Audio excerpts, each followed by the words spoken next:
Welcome back, everyone. My name is Pedram, and this is where we do machine learning codes and concepts. Let's get started. All right, now let's say you have watched module number 2, how to set up your Python environment in machine learning. Now we want to do a little bit of coding, right? So let's go to, this is my GitHub account. You go to the machine learning USC repository and then find module number 2. Let's talk about basically EDA, Explanatory Data Analysis. And my goal is to help you do these sort of things with the help of your personal tutor, namely the generative AI, ChatGPT, Claude 2, Google Bard, Microsoft Bing, and you name it, right? So let's do it together. So if you click on this, the IPy notebook, then we're going to start with a very simple data set called wage data set. And let's actually open it in a notebook. And then remember, this is my version, so you cannot edit that. Actually, if I want to go ahead and make some changes and save it, it says that this notebook was not authored. Oh, well, let me actually run it anyways. If I want to go ahead and make some changes, it's going to complain, right? So it cannot save changes, right? So I have to save a copy in my drive. So let's go ahead and do that. So let's say we save a copy. It's creating a copy in your Google Drive. And now you are ready to use it. So this belongs to you now. If you go to your, this is my Gmail account. So apparently you are going to go to yours. And then there's going to be this copy of EDA wage sitting in your Google Colab folder under the Google Drive. All right, so I'm going to go ahead and connect this. And it's going to give me some CPU. And by the way, if this is the first time you're working with Google Colab, make sure you check, you can change your runtime by doing something like this. First of all, this is Python, and then you can use CPU, T for GPU or TPU. Well, these are the free tiers, and for this EDA, we're not doing anything fancy, or lots of matrix count multiplication. So we're going to use a simple CPU. So we're going to stick with that. All right. Okay, so again, the goal is to do a quick explanatory data analysis. So I'm going to open up these folders. You see what we have there because we need to get access to the data. So this is what we just added. So first things first, basically we want to get rid of the warnings. So that's why I'm going to say, go ahead and ignore the warnings. So this is just, we run this cell to make sure that we don't see the warning. The warnings are actually a good thing, especially if you're a newbie. It means that it helps you to basically understand what are the changes in the future version of the packages and things like that. So warnings are not necessarily bad, but here I just want to keep the output just nice, and then that's why I say just ignore the warnings. Feel free to skip this one. All right, the packages we work with, NumPy, Pandas, Matplotlib, and Seaborn. So hopefully you've watched the Python crash course, you're familiar with these packages, and now let's get into the data. So if I run this cell, obviously I'm reading a CSV file, and here I'm running things in Google Colab, and this is my Colab folder, right? There's nothing there, right? There's a sample data folder, but if I go ahead and run this, it's going to give me an error, right? So how should we fix it? There are multiple ways. You can go ahead and go to my GitHub account and go to the data folder. Or you can, let me actually open the GitHub desktop. Or you can simply go ahead and import that data set here, right? So you can go ahead and upload the data set here, or you can drag and drop, right? So I'm gonna go ahead and drag and drop it there. So let me actually open my machine learning GitHub repository. And actually, let me actually pull it over. So this is the machine learning GitHub. Let me actually make sure it's updated. Then you can basically find the wage data set on your GitHub folder. So I'm going to click on this and then go to lectures and documents, module 2, lectures and code, Python crash course, the EDA thing, and you see the wage data set, right? So I'm going to go ahead and drag and drop it into my Google Drive. So something like that. It's going to give you a warning that do you trust this data set? Say yes. Now I have it here. It means that if I run this pd.readcsv, it's going to basically get access to that data, right?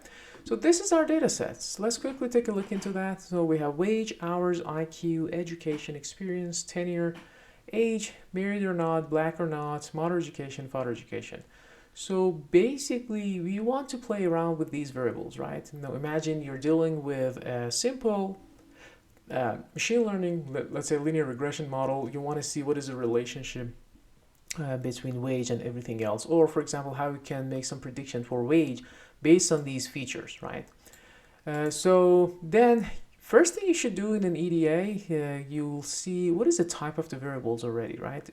Guys, remember, you're loading a CSV file. So CSV file is a flat file. It doesn't have any memory.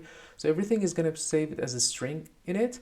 So it means that if, for example, the black and here the black and married are supposed to be categorical variables, when you import them, you will see them as some integers, right? So we can go ahead and change them from integer to category. So that's something.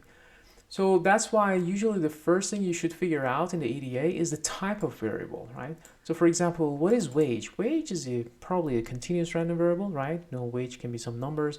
Hours, the same story. IQ, education, experience. These are all basically some either discrete numbers or numbers in continuous range, right?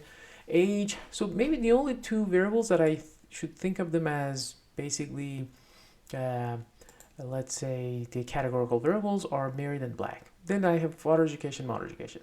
So let's say you want to use, so right away you want to use basically ChatGPT or Claude 2 or Google Bard to help you along the way, right? So I'm going to go ahead and open these, my generative AI tabs. I usually have Bard, ChatGPT, and Claude 2 open.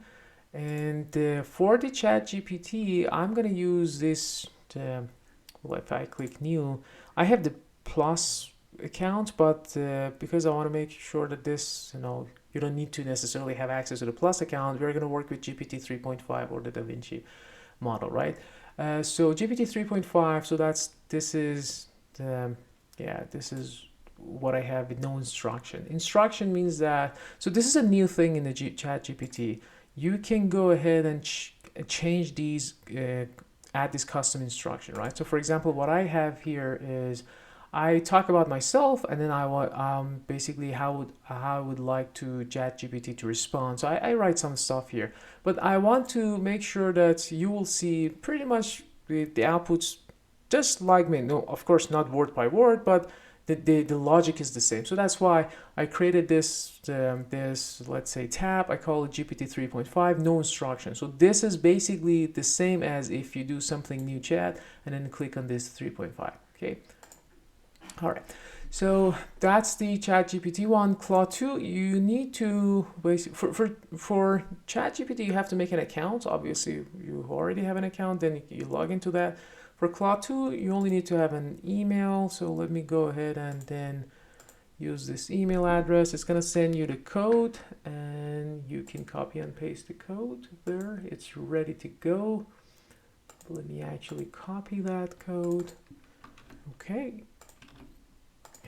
There you are. And then for Google Bard, again, you need to have a Google account. All right, so you can make a new chat. Then I want to say, do something as simple as this. So for example, let's see, no, not this one. You want to go back. This one, this copy of EDA wage is yours, right? So I'm going to say, this is my data set. Let's copy this one.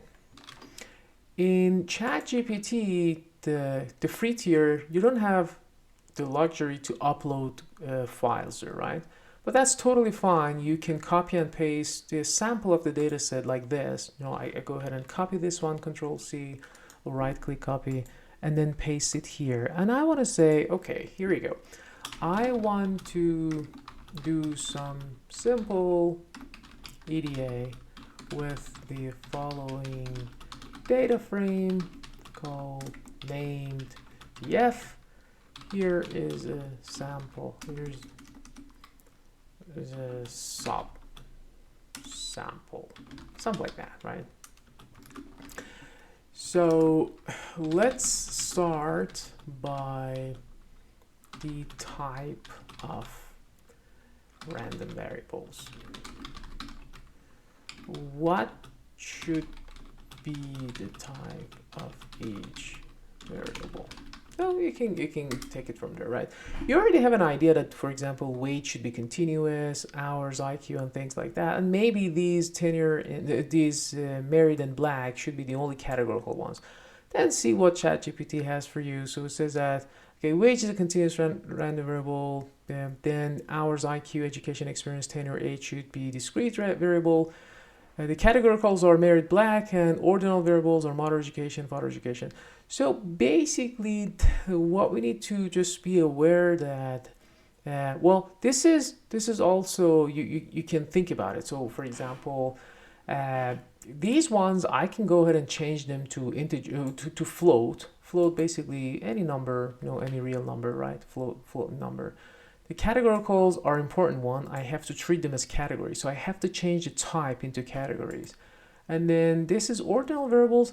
I can leave it like, for example, a discrete random variable as well. So for example, mother education can be 0, 1, 2, 3, 4, 5, 6, something like that.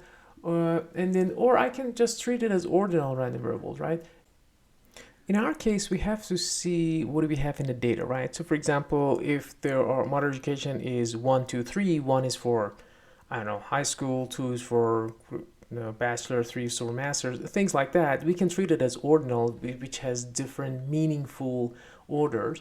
But in our case, let's actually look at the numbers. So it seems that these are years, right? So 11 years, 8 years, 7 years, and then a bunch of NAs, right? So I'm going to treat it as simply discrete random variables. Okay, so that's a good basically starting point, right? You can go ahead and try this thing, try this prompt in Claude 2 or Google Bard. Basically you'll see what you get, right? I'm going to leave it up to you, okay? But just for Claude, remember, you can upload, actually, let's start a new conversation. You can upload your CSV file here and say, okay, this is my CSV file. Let's do some EDA, and it's going to give you maybe a better answer there when it comes to using that free tier. But just be aware, this upload thing is only available in Claude, not the ChatGPT free tier. In the plus version, you can also do the same with, you can upload, there's going to be a plus sign here, you can upload your CSV file. But anyways, for simple tasks like this, I strongly encourage you to basically use your own knowledge as well, right? So do not rely on the generative AI 100%. It's there to help you go through this process, not replace your own knowledge, right? Okay, let me go ahead and remove this left bar to make sure that you're not distracted by those things. Just remember, this is a simple GPT 3.5 model. Okay, not the plus version. Then let's continue. Now we have a sense that we should change its variable type, right? So we should change this black and married into categorical, and then maybe we can treat the rest of them as float number, right? Not integers. Well, or just leave it like that, right? I'm going to go ahead and change all of them to float 64, just as an exercise. So these are the columns, and then, for example, a good starting point to figure out if a random variable should be categorical or basically continuous or discrete is look at the number of unique observations in that data frame, right? So if I go ahead and say, show me the number of unique observations in each column, I can put it in a for loop, or I can use a function called number n unique. Either way, you get the same answer, right? It says that there are 449 different values for weight. So obviously this cannot be categorical. So the same story for hours, IQ, education. There are 10 levels, but because again, these are years, I can leave it as some simple integers. Experience, tenure, age. This is the part that you realize that, okay, if it is single digit number, so probably it can be categorical random variable, right? And then mother education, father education. Okay, so apparently this black and married should be categorical. We're going to go ahead and change the type, right? And also you can, so for example, you can also tabularize the variables of your interest in terms of the value count. So for example, I can say, let's look at the black and married and see what is the number of, for example, black people. Among the black people, how many of them are married, not married? Among the married people, how many of them are black or not black, right? So basically, we can do something like this, right? we can say go inside this black and married columns in the data frame and tell me the value counts for each of them. So for example, this one is black. It tells you, oh, there are 120 black people and then 815 non-black. 100 married, oh sorry, 835 married and 100 not married, right? Because the 1 zeros are like this, right? Then you can make sure that you try to do these exercises on your own using, for example, something like ChatGPT, right? So it says generate the same output as above using list comprehension. So if you have done the Python crash course, you know that you can use list comprehension like this, open close brackets. And then basically we want to do something like this. You want to create the same output, but without using the loop, for loop, right? And then for call in the same story for black and white. So if I run this thing, it's going to give me the same answer, right? So I can make sure that you answer these kind of exercises along the way as well. All right, then now we know which one should be categorical, which one should be numeric. I'm going to create two lists, one for categorical, one for numerics, and let's save that. And sometimes, what if, for example, you have 100 variables, right? You don't want to type them all in. So there are some easier ways to do that. So especially in this data set, we said, you know what, black and white, black and married are categorical. Let's drop them and then say, from the data frame and save the columns and put it in a list. So this is going to be a list of numeric. And then I can say numerics is equal to this thing, right? So again, guys, I assume that you have a little bit of Python background, but imagine you don't understand these codes, right? So let's see. So for example, can you help me? So what is this code doing, right? Something like this. And it's going to tell you line by line. So for example, it takes the data frame df and removes two columns, married and black. Then the x is equal to 1 argument, it specifies that the column should be dropped. So if I do x is equal to 1, it's going to drop the columns, right, as opposed to the rows. And yeah, that's it. Basically, yeah, it's going to put it in a list and etc. etc. Okay, so that will do it for us. Then now let's say we want to change the type of the categorical ones, right? Remember, I said black and married should be in the categorical ones. So I say go over those columns, change the type to category, right? So this is a way to change the type to category, right? And I say how to use apply and lambda for changing the type of variables in Python. So maybe use ChatGPT. So here basically you want to become an efficient coder, right? So imagine you have a code like this. So here's my code. You say, okay, hey ChatGPT, here's my code. Then can you rewrite it using list comprehension and apply and lambda functions? So this is a good start. It does not necessarily give you the right answers right away. Sometimes you have to play around with it, but for a simple task like this, most probably the answer should be correct, right? So it's defining categoricals, black and white, and then it's replacing those variables, you see, those variables with something like this, using, well, actually, we're not using list comprehension, we're using apply and lambda. So take those columns, apply this pseudo function to that. What is a function? We can replace it with x. Whatever x is, change the type to category. So this should work. Let's give it a try. Okay, so I'm going to copy this thing, come over here and paste it. So again, the categoricals are pretty much the same. So if I do df categoricals, it's going to do the job for me. So I can go ahead and run this. And yeah, remember guys, this lambda is a pseudo function, right? It's a temporary function. You don't want to use it anywhere down the road, so you don't want to even name it. So I can go ahead and replace this column with x or whatever, right? And now if I look at the information of the data frame, pay attention, now married and black are category. So they used to be integers, we changed them to category. Okay. We're going to do the same thing for our numerics one, right? So I can leave it like this because the rest of the numbers are pretty much okay. You know, wage, it's okay to be float because it's continuous random variables, and everything else, it's okay to be discrete because that's the nature of the data set. In the data set, all of them are discrete. Modern education, further education, for some reason, they're float, which is totally fine. You can go ahead and change all of them to float, and this is what I'm going to do in the next couple of columns, right? In a couple of cells. So I say, you know what, in numerics, remember what was the numerics? These are the numerics. Basically everything else, all the other variables. Go ahead and change the type to float. So there's one way to do that. There's another way by doing apply and lambda function. The same story, change the type to float.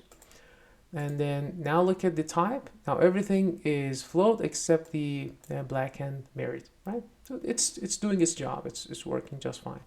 Then you look at, so part of the EDA is basically looking at the data description, right? So what is the average? What is the median? What is Q1, Q2, Q3, and etc., right?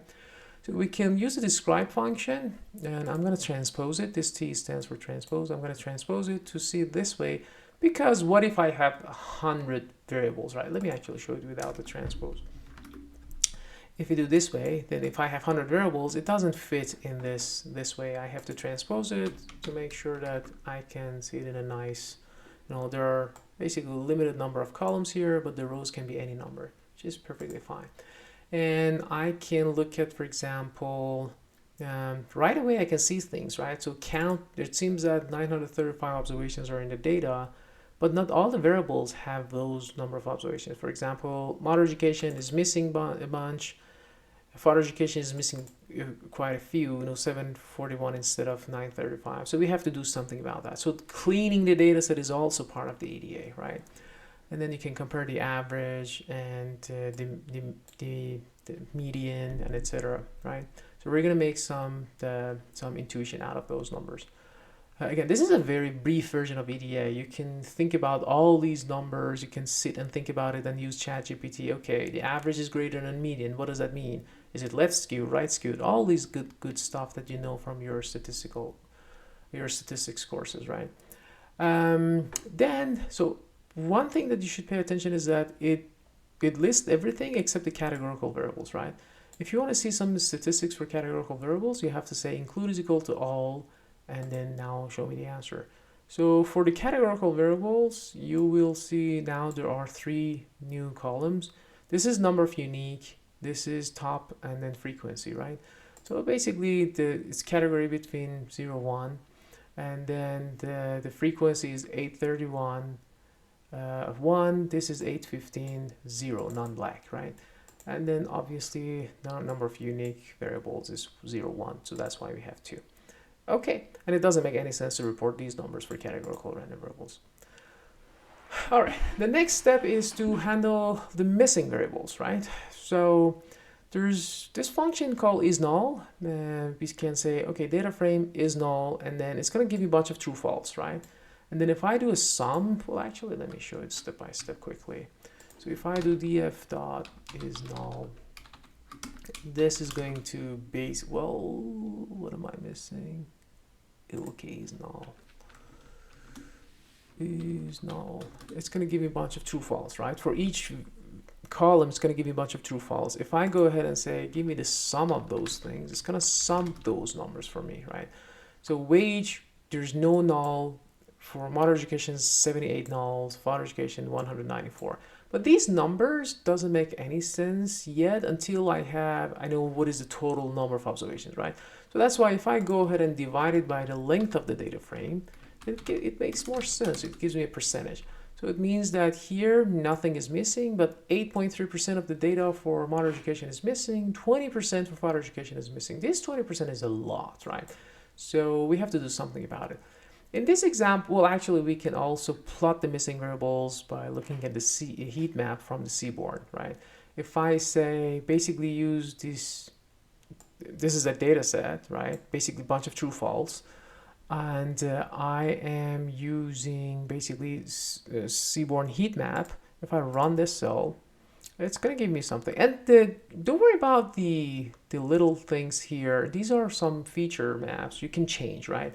So if you don't like, for example, this color mapping, you can change it to anything. You can now, with the help of ChatGPT, Google Bard and things, doing these things is super easy, okay? Just have fun with it, play around with it. Say, I want to change the color to other themes. What are available CMaps in heat map, right? And you can try them. Let's actually do one of them. So here is the heat map I have. What are the available CMaps? CMap in the, let's say, Seaborn package. And well, Seaborn package is pretty, it's pretty basically mature, and it's been around for years. So this means that ChatGPT has access to all those documentation, right? Because even though ChatGPT was trained until September 2021, but it's gonna do it. But for some of the newer packages, right, your better option is Google Bard, right? So for example, if I ask the same question from Google Bard, again, the answer probably is gonna be the same because Seaborn has been around for years. But if there's some new package which was developed 2023 and then ChatGPT cannot find any answer for that, so obviously your better option is going to be Google Bard, right? So yeah, so these are different themes you can do, for example. And then I don't know, we are using this one. You can use Plasma, and of course you can go ahead and Google these things in Google Image and see how it looks like. But if I go ahead and change this from this to this, obviously it's going to give me some different colors, right? So don't worry too much about the feature maps that you see in functions, right? Nowadays it's very easy peasy to work with these things. Okay. All right. So now we have to do something about these NAs, right? Usually if we have, I don't know, less than 1%, you can drop it. It's okay. But in this case, we have 20% for further education and about 8% for moderate education. Just for learning purposes, I'm going to go ahead and drop the further education and impute the moderate education, right? So we're going to go ahead and drop this 20%, which is in practice not necessarily a good thing.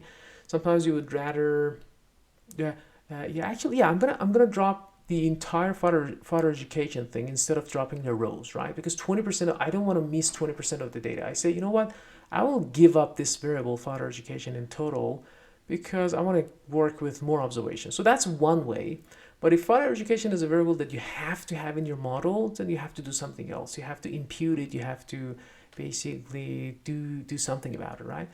We are going to impute moderate education with the mean value of moderate education, right? Why mean? Why not average? Because let's actually look at the mean and average for moderate education. So for moderate education, the mean is 10.68 and the median is 12, right? So it's 11 and 12. It's pretty close, but median is going to be a better maybe representation here. You have to look at again, this requires a little bit of a statistics background. You have to see if it is left skewed, right skewed. And if that's the case, maybe median is a better measure for measure of the centerness of the data, right? Okay, so that's what we're gonna do. So again, for the sake of argument, we're gonna drop further education because I don't want to lose 20% of the data, right? So I'm gonna drop it. And now if I look at the columns, there's no further education. Now we will replace the NA values in moderate education with the median. So how do we do that? We say, this is the moderate education column. Go ahead and apply this method.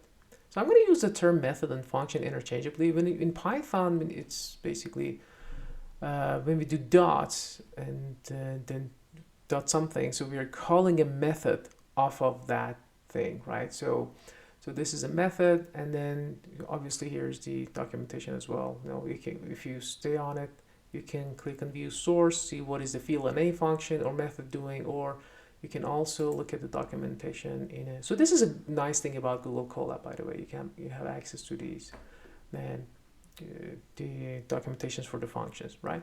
So I'm gonna say field NAs with what? With the median values of the moderate education.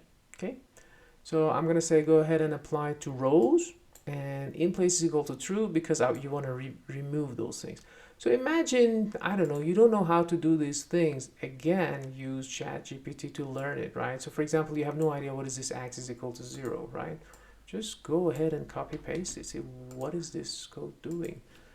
What is this code doing? Right? And hopefully it's going to tell you that, let me scroll down. Yeah, x is equal to 0.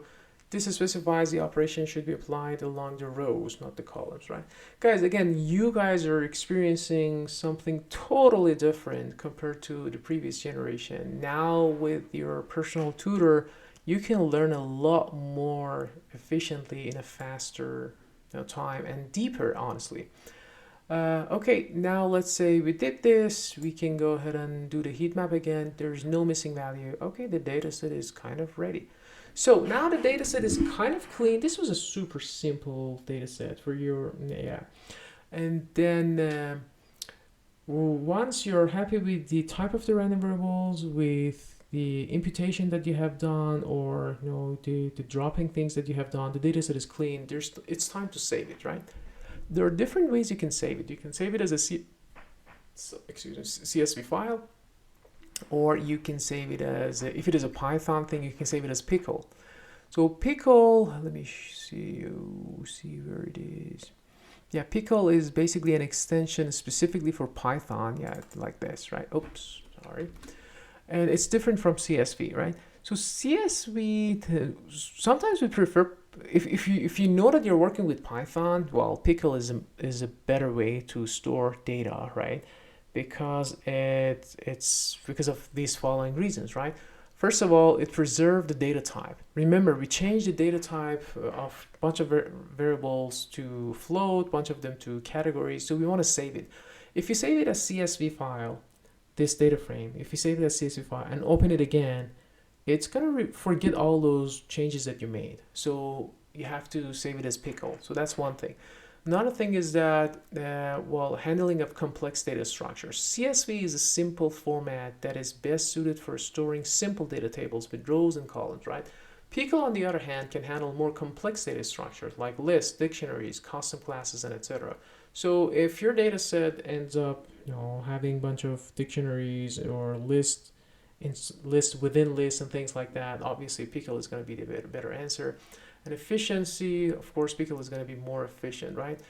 All right, but why do we work with CSV? Because it's flat file and you can basically work it with any programming languages, right? And then that's the standard, that's the industry standard, right? Well, at least for the data sets that are manageable, that are not millions of records of data. For many datasets out there that we work in industry, is basically CSV file is just fine, but be aware if you're importing a CSV file, it's memoryless. It means that the type of the variables, it's by default, it's not necessarily correct. You have to take a look into that. So that's why it makes the EDA an important step. So I'm going to go ahead and save it as pickle. Just pay attention to this side, right? If I say save, I'm going to give it a second, or I can refresh. Now the pickle file is there. I call it wage_clean. Okay. All right, now we can do a bunch of data visualizations, right? So for example, we can look at the distribution of the wage, right? If I do from Seaborn, the disk plots, I'm going to use wage and number of beans 30, ROG is equal to true. Again, if you have no idea what is ROG, then just use ChatGPT or Claude 2. When it comes to these kind of questions, guys, I want you to trust the answer. Again, these working with packages that are very, very well established, like Seaborn, like Matplotlib. So, and then there are tons of documents out there on the internet. So these models, ChatGPT sort of things, are pretty darn good at making comments on those kind of questions, right? And yeah, so this ROG is equal to true basically is the number, these observations. So these little things, right, it's called a ROG plot. If I do ROG is equal to false, let's see, you're not going to see those things, right? There you go. It's a good thing to have, especially if your data set is small, right? By small, I mean a couple of thousand. It's okay, right? You can see, for example, how many outliers you have on the right tail or things like that, right? So it's a good thing to know. And for example, wage here is very right skewed, right? Because the average is way greater than the median, right? So because of that, well, that was the case. Let's go back to the wage thing. Yeah, the average was 95,000 and the median was 90,000. So it's also kind of obvious from this side. And that's very typical when it comes to wage data set, right? There are a bunch of millionaires on the right tail that's going to make the distribution right skewed, right? And yeah, then imagine so here's an exercise for you. For example, can you replicate the following histogram plot? And something like this. Try ChatGPT and see if you can replicate this one. I bet you can do better, right? But in order to give you a preview, how simple is that? Well, actually, let me help you with this and you'll see it with your own eyes. How simple is that? So let's say we have this. I can copy this. And remember, guys, GPT already know what is your data frame, right? So because we already gave it to it. Here, something like this. This is our DF, right? So you can say, here's what I have. Here is what I have for plotting the histogram or dist plot, whatever, dist plot for the wage variable in the data frame. What do we want to do? We want to look at the distribution for different, based on different marital status, right? So maybe something even better than this, right? I want to see two distributions, right? Let's see how ChatGPT is going to do that. So let's see. I want to see this distribution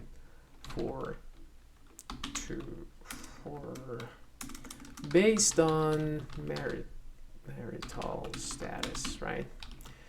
Can you help me with the code? So this is what we have so far. Okay, let's see. Then, yeah, it's gonna give you something like this. You can go ahead and copy the entire thing and play around with it, or you can try to read through the code and then see if you understand things. Yeah, I can go ahead and copy this thing and then see right off the bat if it's going to work or not, right? So I'm going to make something like this. Obviously, yours might be different, and I assume that there should be some easier ways to do this too. Yeah. So in this case, there might, yeah, it's doing it separately. So I didn't want to do it separately, but you can see it's showing for married people. This is a wage distribution. For non-married, this is distribution. You can say, you know what, hey, it's okay, but I want to do it in one plot. Do not use so here, this facet grid is basically the facet grid thing. Okay, let's see what is it there. Well, I already know the answer. Probably you guys know the answer too. We can change the hue, but imagine this is for someone who basically has no background, right? So again, it's doing, yeah, this will do it. This will do it, but I assume that there are more efficient ways to do that. So let's try that one. You get the idea, right? So it's going to be pretty, yeah, there you go. This is excellent, right? So married is actually, it's going to give you some labels as well. So the blue one is for married, the red one is for non-married. So it's a lot better than what I wanted you to replicate, right? So again, now hopefully you're less scared or afraid of coding part, right?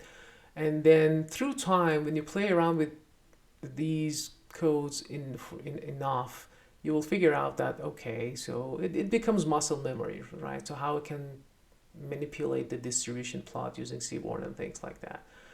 All right, and if you don't understand it, so let's say, okay, I don't understand it. Can you explain it line by line, right? So just say, explain it line by line. And it's going to do it for you. Okay. All right.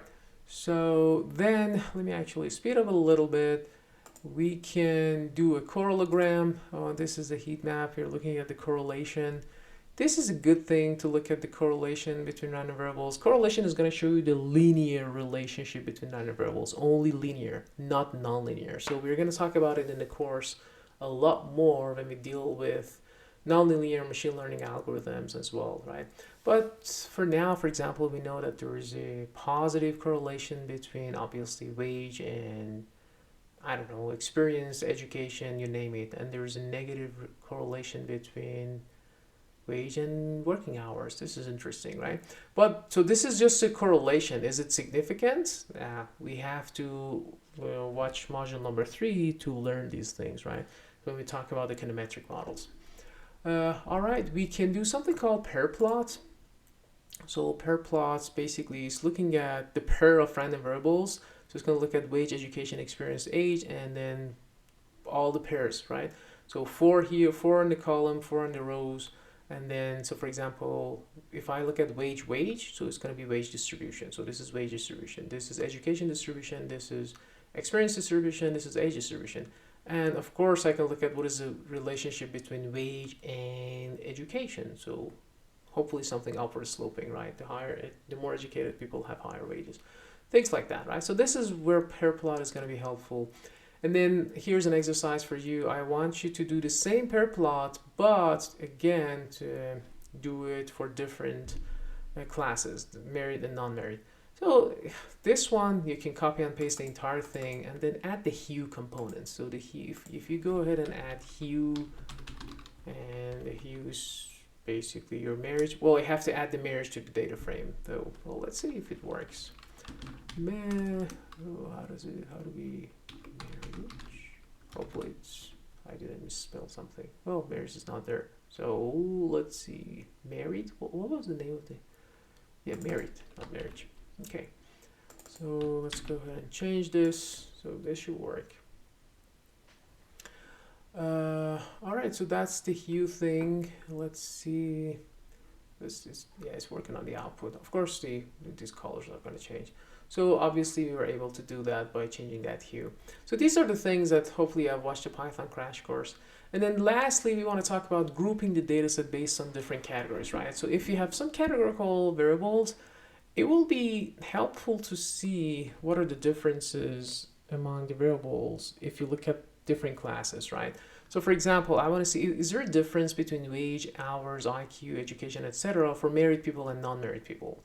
I'm going to use the group by thing, right? And I will say, okay, df.group by, I'm going to group by married, and then what function you want to aggregate, you know, average, and then I round up things by up to one digit, right? So wage between married and non-married, it seems that it's different, right? So non-married people, 80,000, married people, 97,000. So is it significant? Well, next module number 3, is going to introduce us to the tools that say, is this correlation or there's some causality? Is this really that the married people are having higher wages on average or not, right? So we're going to answer these interesting questions using simple econometric models, right? The same is story for hours, IQ, education, and etc., right? Then we can group by 2 categories, by both marital status and let's say black or not, right? So this is, again, reading these numbers is pretty straightforward, right? So for example, wage, I'm going to look at non-married people. Black are getting 60,000, non-black are getting 84,000. So is there a wage discrimination? Is it just correlation or there's something causing it? So we will be able to answer these questions in the next module. And again, we can do group by for a bunch of stuff, right? So for example, let's say go ahead and group by married. But we don't only want to report mean, we want to report a bunch of other stuff. We want to report, for example, for wage, we want to report count, mean, median, mean, and max. For education, we only want to report mean, right? So how do we do that? We're going to use this aggregate function and then use this dictionary. In the dictionary, say, this is a variable of interest. These are the methods of aggregation. This is a variable of interest. These are the methods of aggregation, right? If we can do that. Imagine, again, guys, imagine you have no idea how to do that. It's super simple, right? Let's say,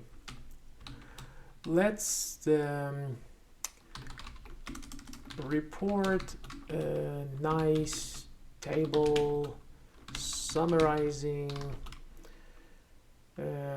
different, I don't know, different values for our random variable. Let's say random variable wage based on different marital status or black non-black, something like that, right? Again, this is not the best wording, but you get the idea. Even something as, you know, bad worded like this, ChatGPT hopefully is going to figure it out. How can I do it in Python? Okay, let's see what it gives us. So as you can see, it's telling you that you have to use the group by function, right? So you can read through it and then say marital status summary. It's going to create a summary first, group by thing. As you can see, it's using the group by merit and then looking into the wage, aggregate, count. Well, it's reporting count, mean. Let's see what else. Oh, come on. Let's, well, it's kind of, yeah, count, mean, median, standard deviation, mean, max, and etc. Right? So I can go ahead and copy the entire thing and then paste it, see what we get. You can play around with it. Again, you have to go ahead and play around with it. And if you don't like this output because it's printing it, I don't want to print it. So if you're in Google Colab, if you're in Python, let's say VS Code without a notebook like this, you want to use the print function. But if you're in Google Colab, you can simply say, give me the summary table. But this is a nice one, right? So basically for wage, I'm looking at married, not married, black, not black, and then you can play around. You can say, okay, then next level, how can I put them in two different groups, right? Yeah, that's pretty much it. So then I can do some plots, right? So I can say, imagine this is my data frame grouped married. So I'm grouping things based on their marital status, right?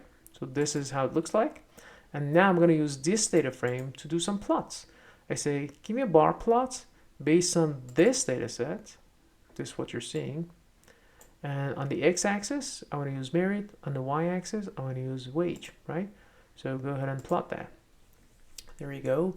And then here's the task for you. I want you to use ChatGPT and come up with replicating this one. Now, it's pretty much the same. We have married on the x-axis, wage on the y-axis, but it's both based on marital status and black and white. So marital status is 01, black and white is here. So you have to make some changes. Play around with ChatGPT. Here's a hint. You have to change this df_group both by married and black, right? So you have to change this by married and comma black, and then take it from there. All right, so yeah, one last thing is how to handle dummy variables, right? So in this case, we have basically categorical variables, right? So the good thing is that if you change the variable type to categorical variables, then you can use some function just like it's called getDummy from pandas data frame. If I pass the data frame, let me actually remind you df_info. Okay, so we know that there are two categories here. If I pass the entire data frame to this function getDummies, it's going to automatically pick up that which one is categorical. Let's go ahead and change them into dummy variables.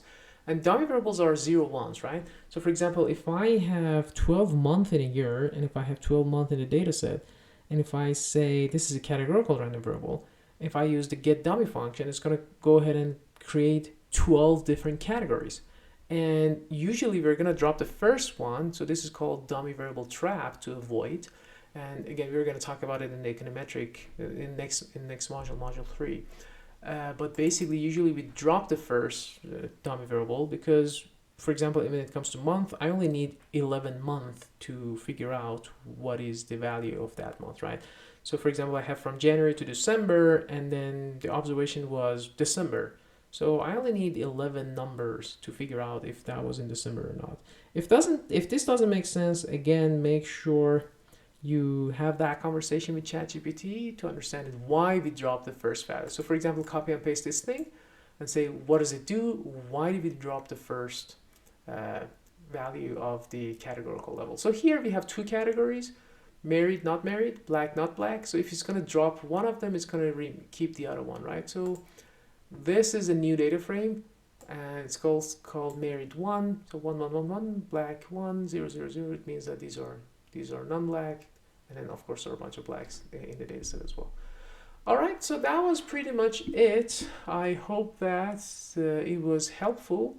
Now you feel more confident working with basically these notebooks throughout the semester with the help of ChatGPT, Claude, or Google Bard, right? And a common question that I usually get from students is that which one should be used, right? Should I use Claude 2, should I use ChatGPT, or Google Bard? So there's no clear-cut answer for that. My suggestion is try all of them. And over time, you realize that which one you should use. So for example, again, an obvious example is if you need something which you should have access to the real data, obviously ChatGPT is not a good tool, right? Because it was trained up until September 2021. Or even Claude 2. I think Claude 2 was trained until February 2023. I'm not quite sure, but something like that. Yeah, but Bard, for example, we can say, you can work with the latest packages out there. Hopefully it knows that it can pull up the right information to you. But just take it with a grain of salt. Not always the answers are correct. But when it comes to coding and you're working with well-established packages like all these things that we saw today, or the scikit-learn that we're going to use throughout the semester, you can absolutely trust the output of these generative AI models. And I think the easy way to test it is just copy the code and see if it works. If it's doing what you want, awesome. All right, so let's go back and call it a day. Until the next one, take care.